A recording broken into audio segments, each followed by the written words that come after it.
Baik, kali ini saya akan menjelaskan terkait manajemen ASN.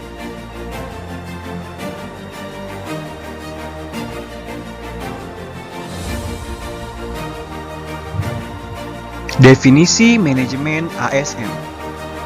Manajemen ASN adalah pengelolaan ASN untuk menghasilkan pegawai ASN yang profesional, memiliki nilai dasar, etika profesi, bebas dari intervensi politik, bersih dari praktik korupsi, kolusi, dan nepotisme.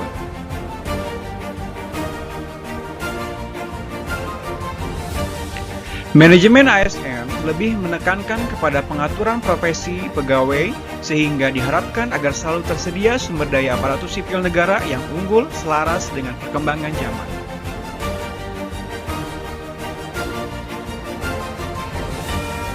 Kedudukan ASN yaitu sebagai ASN berkedudukan sebagai aparatur negara yang menjalankan kebijakan yang ditetapkan oleh pemimpin instansi pemerintah serta harus bebas dari pengaruh dan intervensi semua golongan dan partai politik.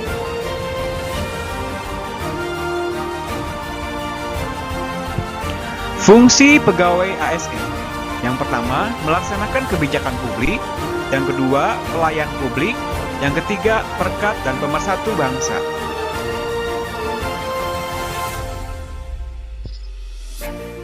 Hak dan kewajiban ASN.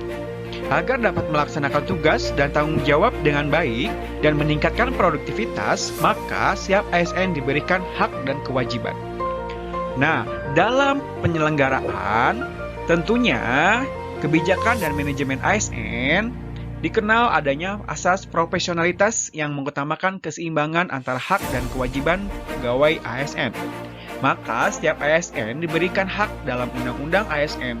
Hak PNS dan P3K adalah sebagai berikut. Yang pertama, PNS berhak memperoleh gaji, tunjangan, dan fasilitas. Kedua, cuti, jaminan pensiun dan jaminan hari tua, perlindungan, dan terakhir itu pengembangan kompetensi.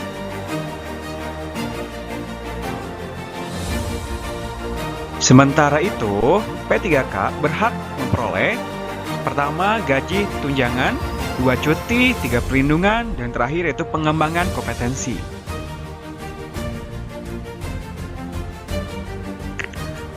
Sebagai profesi ASN, ASN bekerja sesuai kode etik dan kode perilaku ASN, ya, yang sudah diatur dalam Undang-Undang ASN.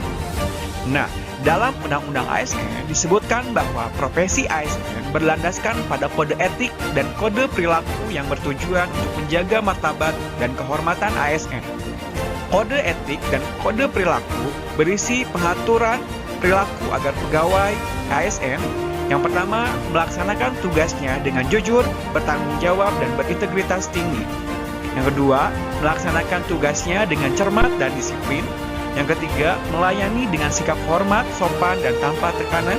Yang keempat, melaksanakan tugas sesuai dengan ketentuan peraturan perundang-undangan.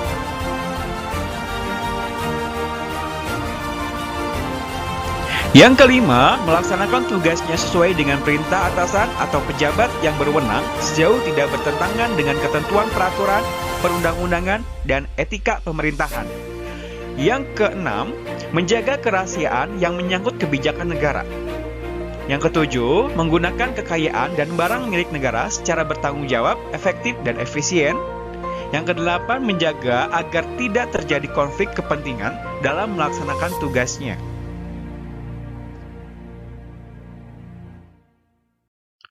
Yang kesembilan, memberikan informasi secara benar dan tidak menyesatkan kepada pihak lain yang memerlukan informasi terkait kepentingan kedinasan.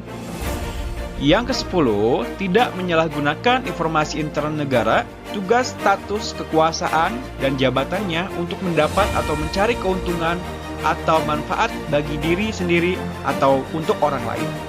Yang ke-11, memegang teguh nilai dasar ASN dan selalu menjaga reputasi dan integritas ASN. Yang ke-12, melaksanakan ketentuan peraturan perundang-undangan mengenai disiplin pegawai ASN.